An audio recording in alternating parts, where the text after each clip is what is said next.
Thank you, Ken and Mary. It's now time for our plenary speaker. Today's plenary speaker is Kees Overbeke.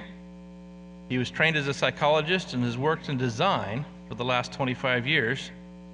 He held the Nuremberg Chair in Design at Carnegie Mellon. He has interests in design, ethics, developing new ways of approaching design by integrating different disciplines. Now, as with the opening plenary, if you have questions, raise your hand. The student volunteers will bring you a card. They'll come over here and Ken and Mary will collect them to ask for Kees at the end of his talk. Let me now welcome Kees Overbeke. Okay. Dreaming of the Impossible is the title of my talk. So I want to talk today about my dreams.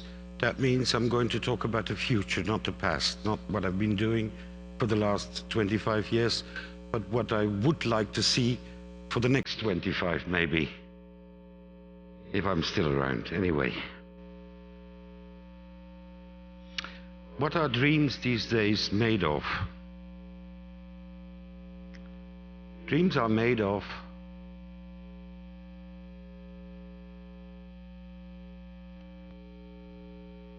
okay. Dreams are made of zeros and ones these days, no? That's what they're made of. But they're made of something more. Just imagine that we reach a new way of thinking based on assessing intuition through doing and reflecting, empowered by integrating disciplines. By the way, I got no monitor. This new thinking is embodied in our staff and students in a few years' time by way of a new craftsmanship, integrating the physical and the electronics. This new thinking is expressed in a new dynamic interactive form language based on ethicalized aesthetics. I will explain what I mean by that. And this new thinking enables us to master highly complex interactive systems from a designer's point of view. And finally, this new thinking is exercised in lived labs that are multi and interdisciplinary and flourish through a strong participation of industry. Talking about industry, this new thinking is industrialized by a center of innovation and startup companies surrounding the university. These companies work in areas such as new light systems, intelligent environments, and smart wearables. I'm going to show examples of all these. Dames en heren, is het nog ver? This is the wrong language, I think. Ladies and gentlemen, are these dreams still far away? That's the question.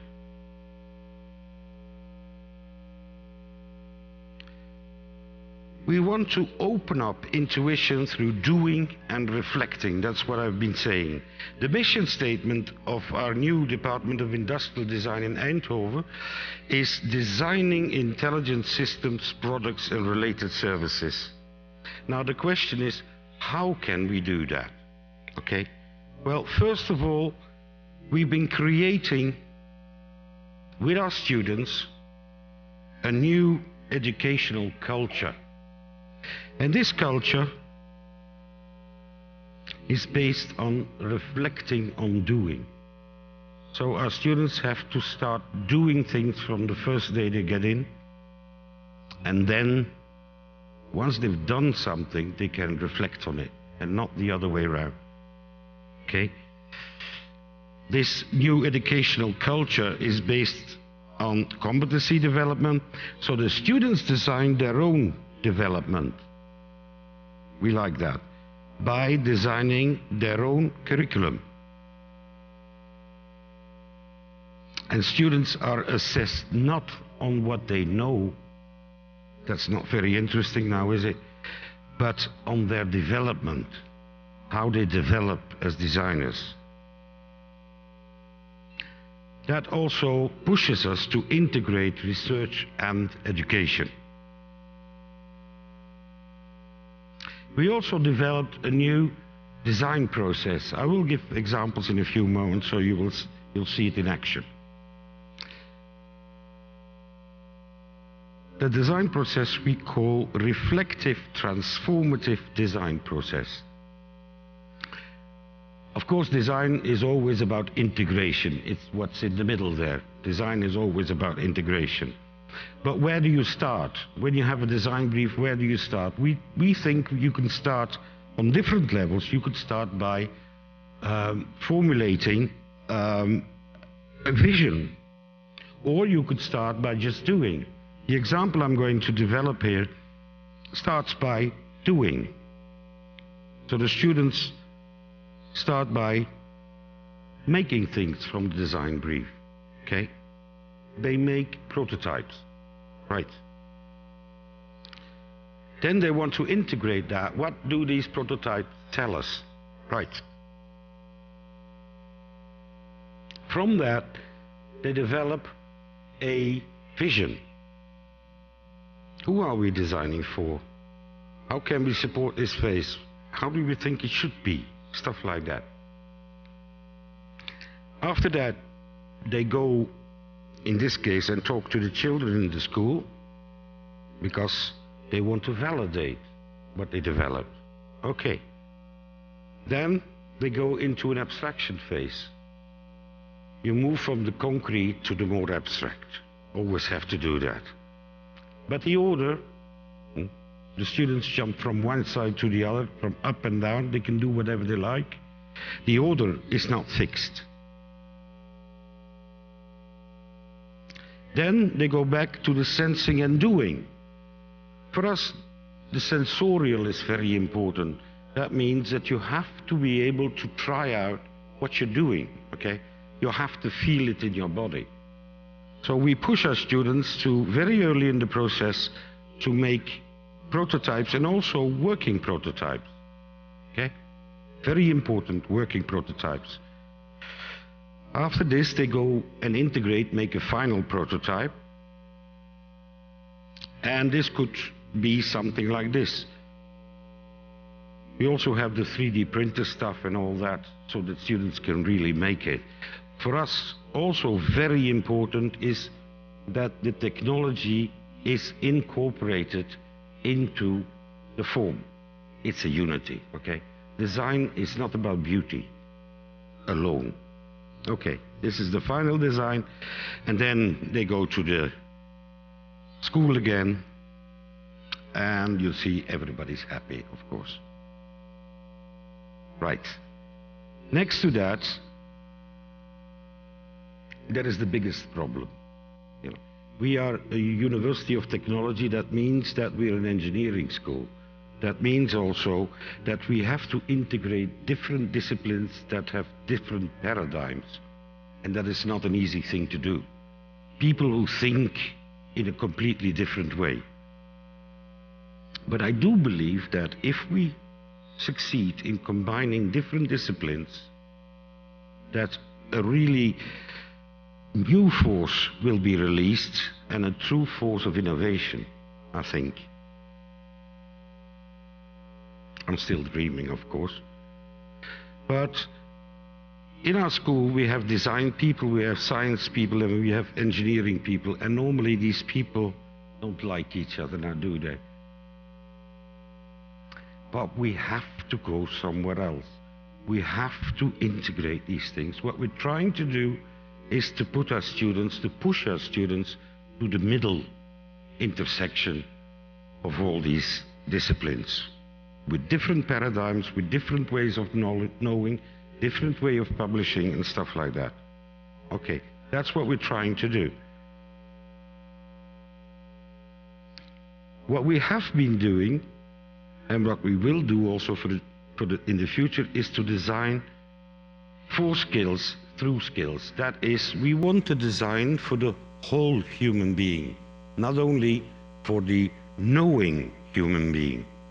So first of all, we want to design for perceptual motor skills, because that is basically the way we interact with the world, through our body. But of course, we also have to design for our emotional skills. Sometimes people are happy, sometimes people are sad, but you never can escape your emotions, now can you? You can't shut them off. Also, for our cognitive skills, for what we know, right? And last but not least, also for the social skills, because we are social beings, we can't live alone. We have to live with other people. We have to form a community, as we do here.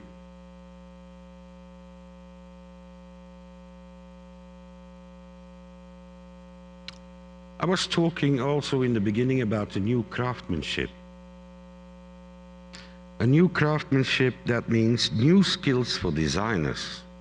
Okay, we have to open up new skills because the problems that we have to attack become more and more complex. What do I mean by that? In the beginning, design was very much about appearance, but I'm talking about the future, not about the past, okay?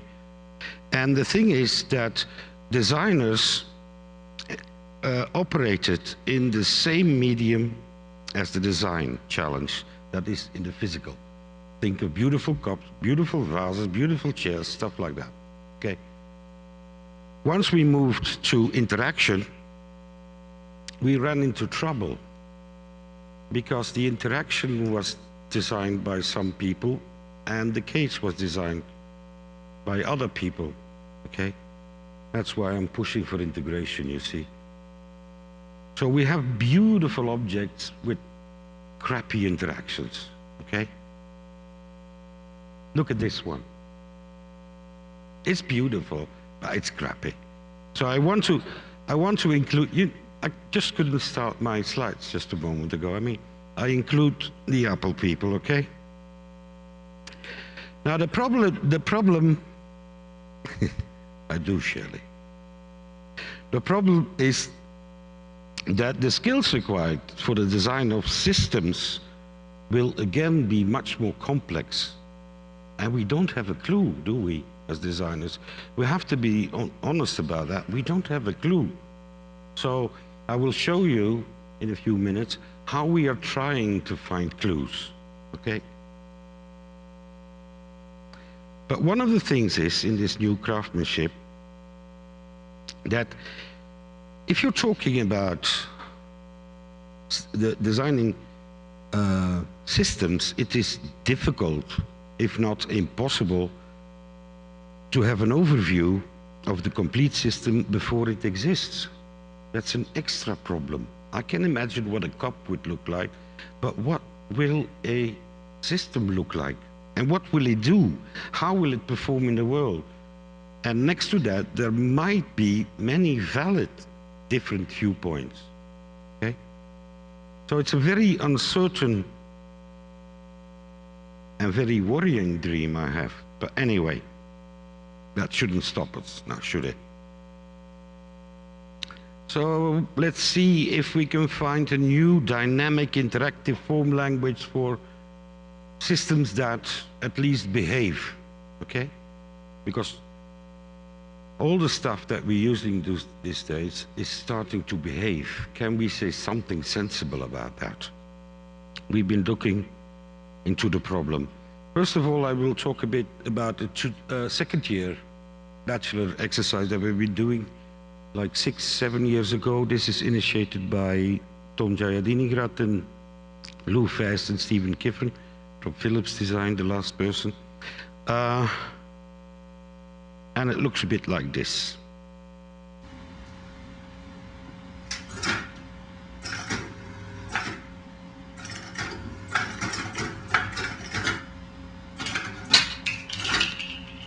The students had to design a little machine that had some character, okay?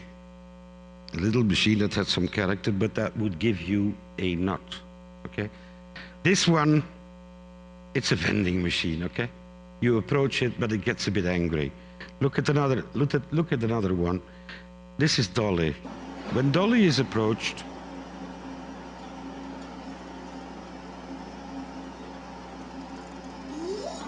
she turns around a bit. She is shy. Okay?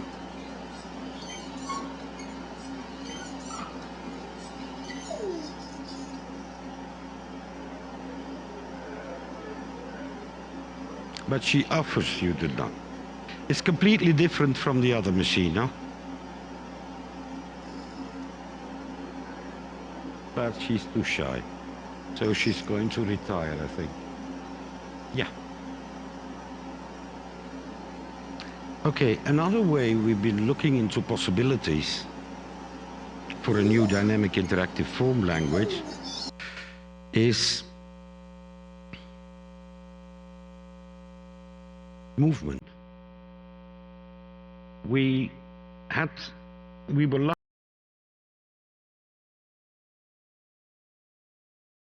and who opened up lots of possibilities for us by making our students move and dance. I'll give you a short example.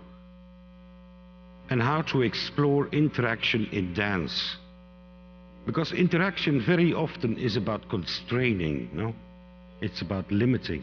Look how this object constrains these two gentlemen. They can't drop it. Another way, even more complex constraining thing, will be shown in a moment. By the way, try it. It's a very interesting exercise to see how objects constrain you.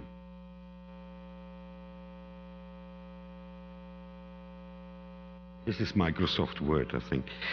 Anyway.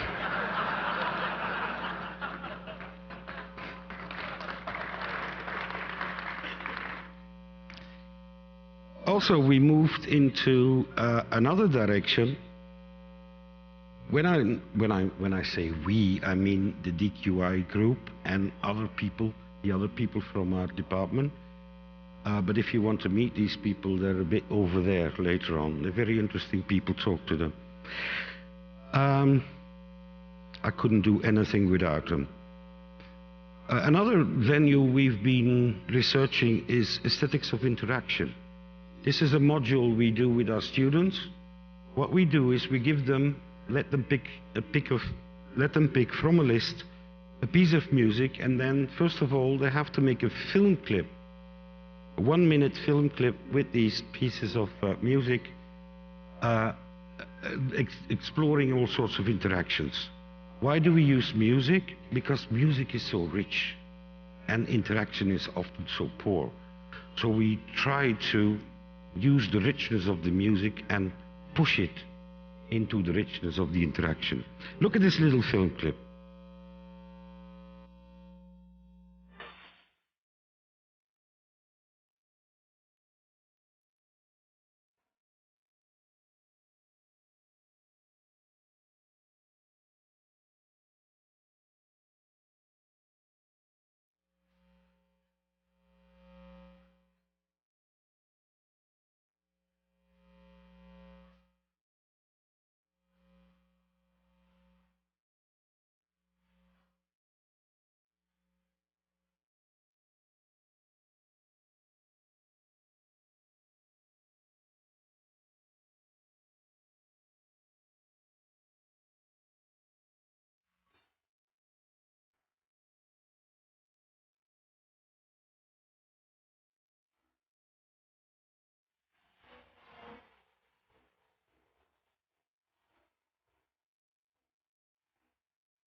Okay, they have to do all this, more than this in one day, and then they have to abstract we do making, make the movie, then abstract stuff from it, so they can use it later in a design. By the end of the week, on Friday morning, we want to see a working prototype. Mind you, this is exploring interaction. What we don't ask the student is to make a product that you will find on the shelf. And to make that clear, I'll show you what this student came up with.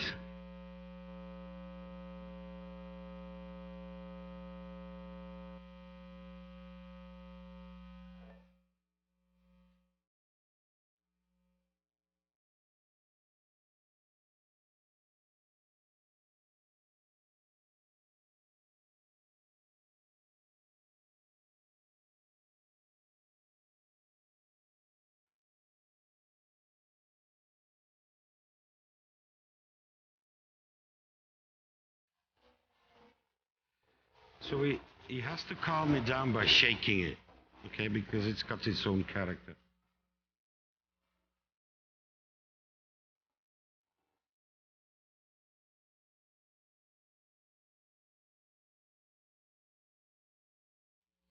Well, I think I made my point. Another one is embodied interaction, and I need the sound on for this one here, and I'll just show it. We asked the students in another module to design something to control music. Okay? And one group of students was very clever. They just made an on-off switch.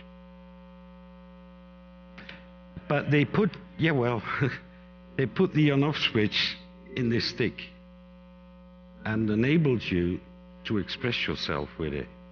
Okay? I hope it works. But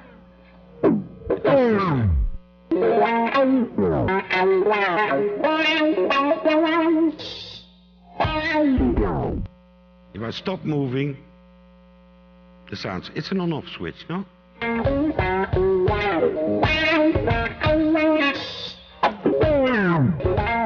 But I can express myself with it. Are we getting that up? Okay. Offering, I'll switch it off, it's too much noise. I'm getting...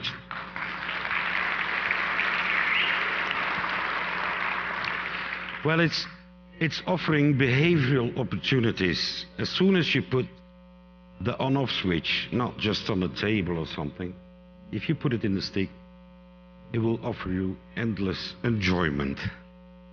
And you don't have to motivate people to play with that. Okay, they just do it because it's such fun. Right, I should continue instead of talking. Anyway, another thing that we have been trying is ethics in design. I was talking in the beginning about ethicalized aesthetics. Where do we get it? We get it from the Greek notion of to kalon. And that's the notion that the good is also the beautiful. For the ancient Greeks, the beautiful and the Greek, the beautiful and the good was the same. And we've done plenty of exercise on that. I'll just show you one short clip and then move to another project. What we do with the students is we give them information about different ethical systems, okay? And we ask them to design a vending machine. We got something with vending machines, I don't know why. Anyway, a vending machine, in this case it's a Mars bar machine. And it has been designed according to Nietzsche's philosophy, okay, of the Übermensch. Now you can, it is a very serious matter, I'm sorry to say. No, it is a very serious matter because we want our students to become aware that if you have a certain ethical system, that you will design certain interactions. Okay, it's very important, just look at it.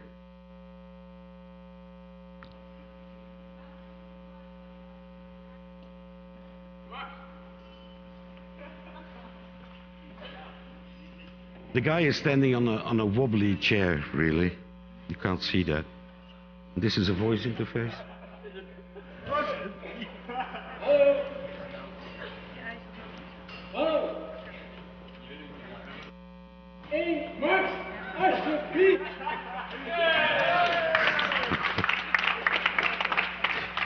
you see, you need a big building for a thing like that, no? And you need to be dwarfed by the building, stuff like that. I had the experience also in this building. Another thing that we have been doing, this is a major project, also for ethics and design. We do that together with the University of Florence, so I can go to Florence all the time, is the Rights Through Making project.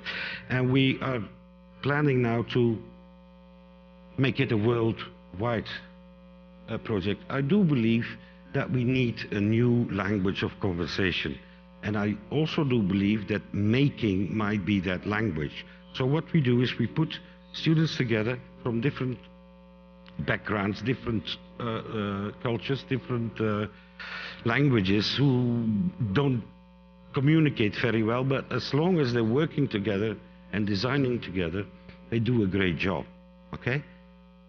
What we ask them to do also to become aware of ethical things is we ask them to design according to one of the articles of the Universal Declaration of the Human Rights, okay? Because that's the common ground, because most countries signed the declaration, so there's no problem there. Right, I'll show you a little example from two Italian girls who designed with some of our students, but you'll just see the two girls, who designed something according to Article 25, which is basically about social protection. I think it's becoming very nowadays, but anyway. But they transformed it into compassion.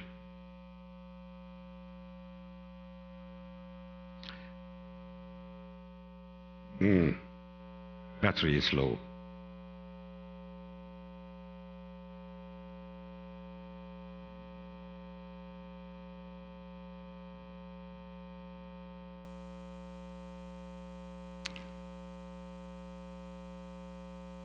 So she's recharging her battery. And if you hug each other, it goes faster. In that way, you can support certain behaviors. Okay, so we're also very much into what we call wearable sensors or intelligent wearables. Oh, yeah, it works. You see, in the end, everybody is happy all the time. This is a completely different project by Philip Ross. I will explain it as we go along. Philip is interested to elicit certain values in interaction. Here the lamp makes you feel powerful because it does what you ask it to do, right? We're very much into new lighting systems because new lighting, we're from Eindhoven and that is Philipstown, no? It simply does what you ask it to do. There's also a camera in it that follows the book.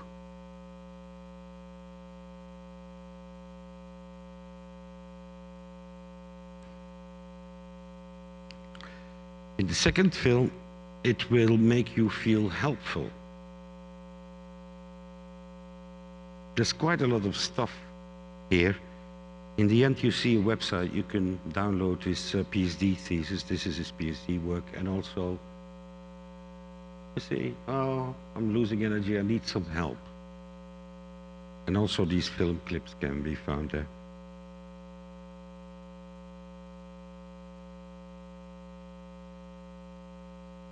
It's not very stable now, is it?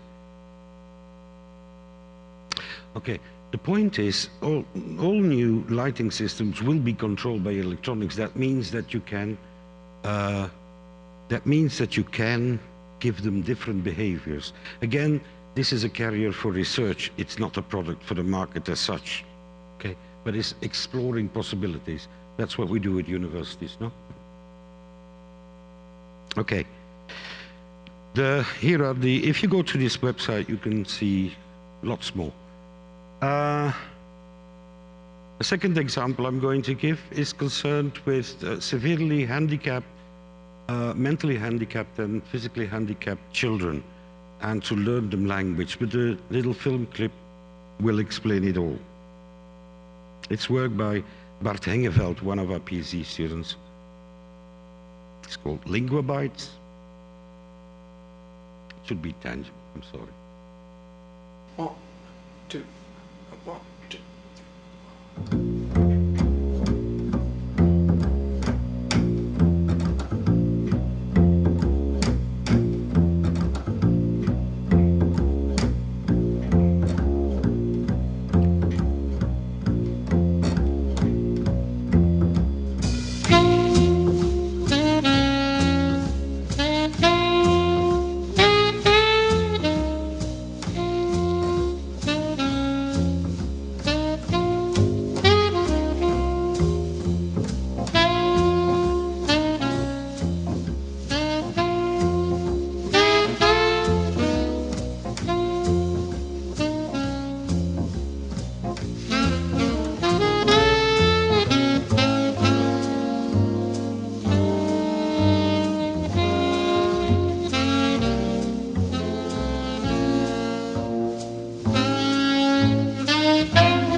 See, at the end, we're always happy.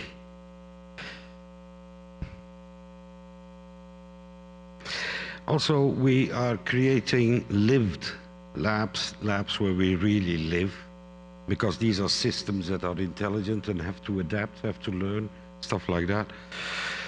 We're starting now a collaboration with the National University of Singapore, but also in-house we have places where students can rest, as you can see. We call them the research labs, but we're going to expand also this to places that we really live and where we can implement systems that can adapt to us, systems that can learn from us, stuff like that. And last but not least, we're also beginning a new initiative. Well, we're starting in June. It's called Highlighting the World. And again, it's about integration. Several departments of our university, ranging from physics to computer science, mathematics, urban planning, and also our faculty are working together. And this works out until now really nice, because what we want is, we want to start a sort of institute about light. Because all these sorts of lights that you see here now will disappear in a few years' time and will be replaced by different lighting systems. And these different lighting systems, as I said before, can be controlled by computers, by computational power. And in that sense, it opens up lots of possibilities for our community here, okay? Because there will be interaction problems, right? You see here an example from Philips. Window shopping will also become completely different, as you can see here. Okay? Right, but I have to hurry on. I'm sorry. What are the dreams based on? Is there any theory? Is there any ideas that underlie all these dreams? I'm not going there today because it would take us too long. But of course, you may have noticed pushing to skills that we are Gibsonians, okay? That means we're talking about affordances and meaning in action, meaning in interaction, right? And apart from that, to be a bit European, we are also phenomenologists with Merleau-Ponty, or I could say pragmatists with Dewey, okay? In the sense that meaning is, for Merleau-Ponty, in the sensuous body. And he advocates a poetic rapport with the world. We seem to have lost that. Maybe we can re-find it.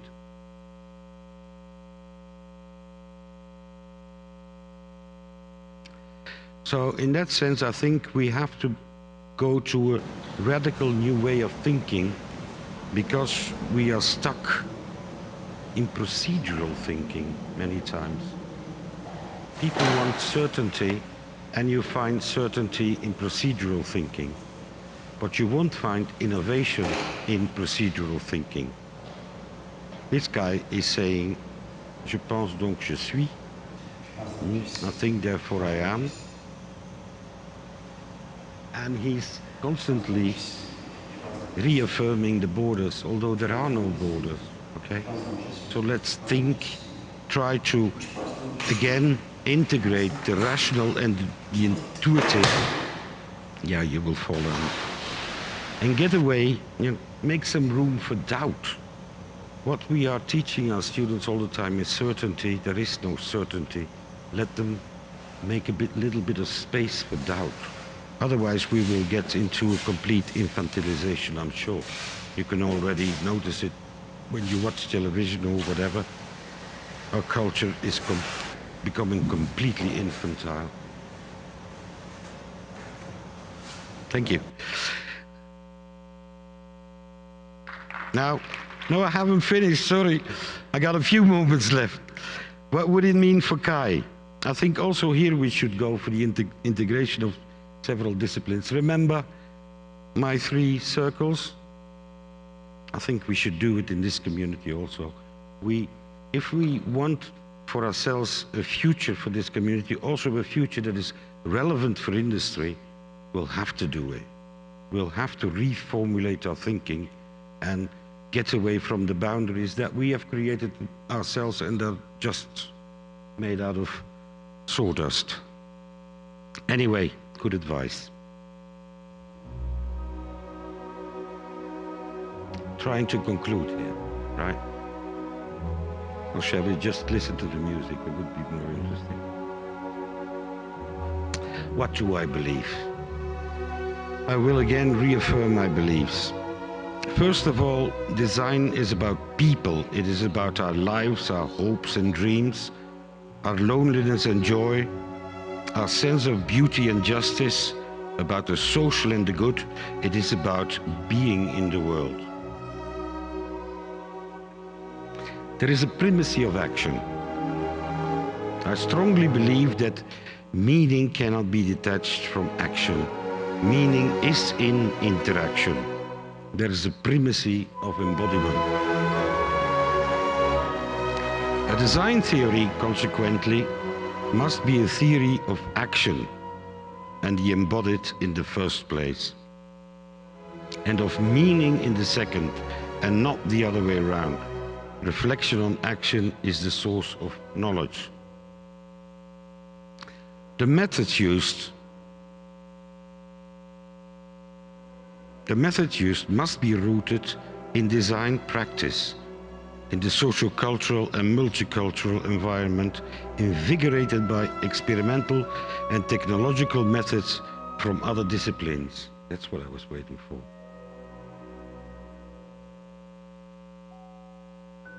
That's what I was waiting for.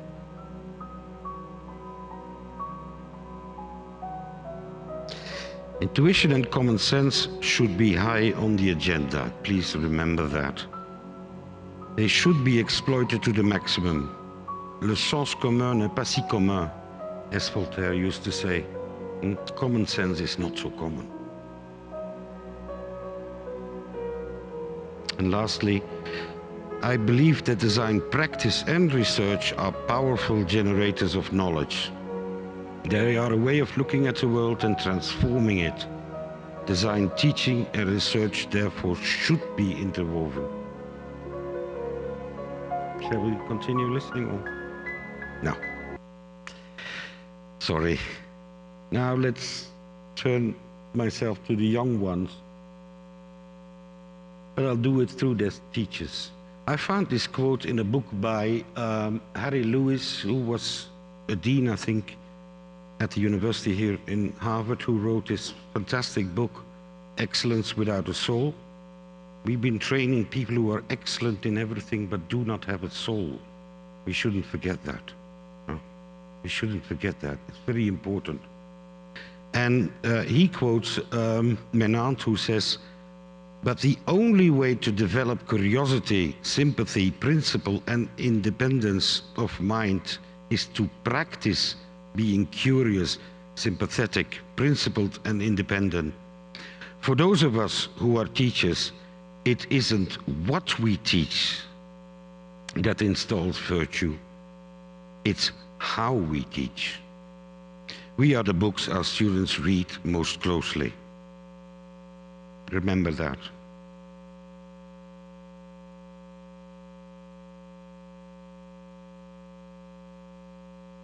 We are such stuff as dreams are made on, and our little life is rounded with a sleep. Everybody knows that one from Shakespeare, no? I'm trying to end here with a little poem, and I'm going to offer you one, because we're trying to re-establish this poetic rapport with the world. And therefore I chose a poem by Baudelaire from Les Fleurs du Mal, the Flowers of Evil, because I don't want to end happy, because all the film clips ended happily. So I will end in a very sadly mood, okay? So you can go home crying. Now, I co-edited a book called Phonology, and now everybody thinks I'm a funny guy. So I want to stop this rumor. This is for you. Avons-nous donc commis une action étrange?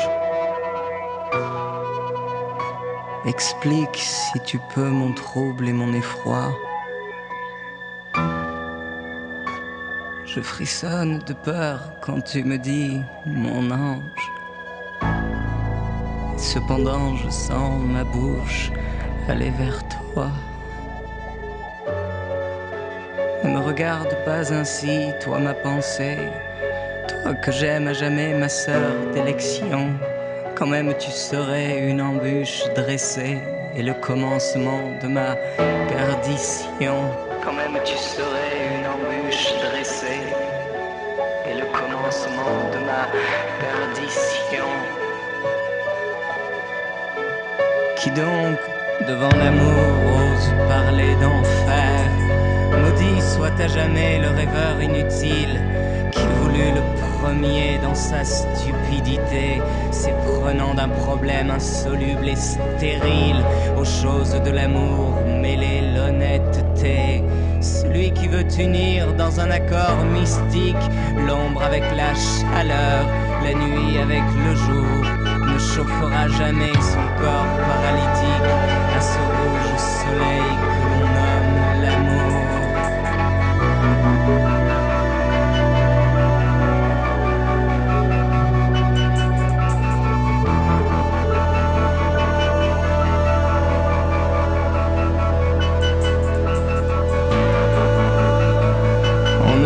Ici-bas, contenter qu'un seul maître, mais l'enfant épanchant une immense douleur cria soudain, je sens s'élargir dans mon être un abîme béant, cet abîme est mon cœur, brûlant comme un volcan, profond comme le vide. Rien ne rassasiera ce monstre gémissant et ne rafraîchira la soif de l'Euménide qui la torche à la main, le brûle jusqu'au sang. Que nos rideaux fermés nous séparent du monde et que la lassitude amène le repos.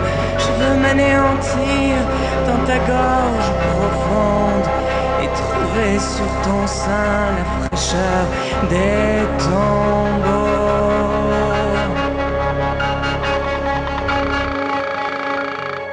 Hippolyte, cher cœur, que dis-tu de ces choses?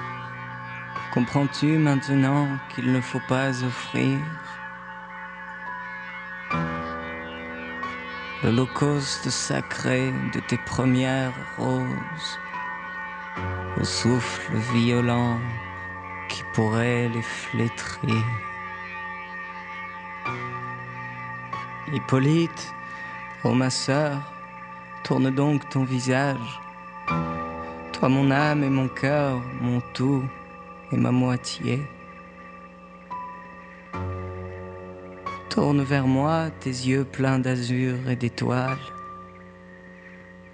Pour un de ces regards charmants, baume divin, des plaisirs plus obscurs, je lèverai les voiles et je t'endormirai dans un rêve sans fin.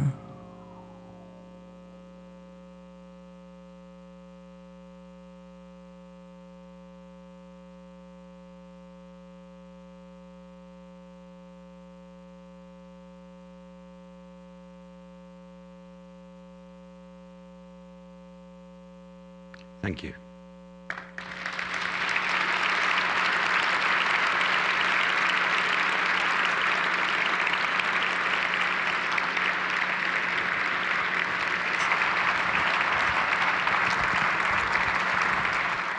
The most interesting. Of course, my quick comment is I want to use the stick to charge my laptop on the flight home.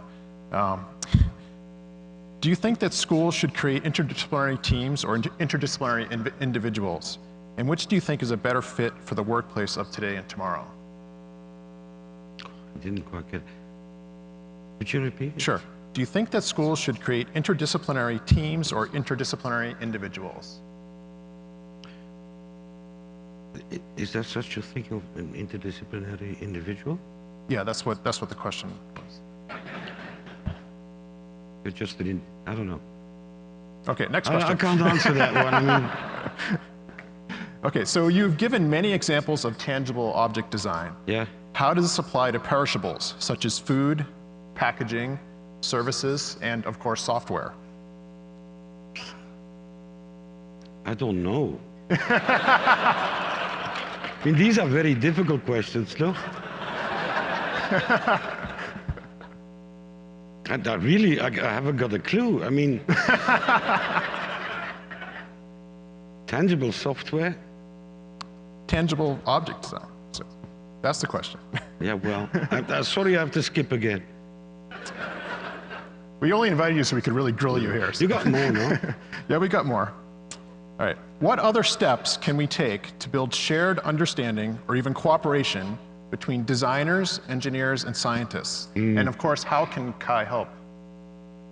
Okay, I can give some examples from our school because we have some mechanisms that attract people. Because one of the things is, and that's what I'm trying, I'll reveal the secret, that's what I'm trying to do today. You can't convince people, you have to seduce people, and that's what I try to do. I try to seduce people into my thinking, okay? There are several things that we try. First of all, we ask people when they formulate projects for the students, and we have a market so the students can choose the project, but we ask them to do it in an interdisciplinary way, okay? So people from different groups with different backgrounds have to sit together, and in that way they get to know each other, and they can see then, because that is the important bit, they can see how, for instance, a designer that is confronted with electronics or with very complex learning theories might say, oh, that is interesting, because it sort of widens the scope of the sort of problems I can attack, right? Mm-hmm. Because, oh, yeah, in the beginning I could only do cups, but now I can do sticks, okay?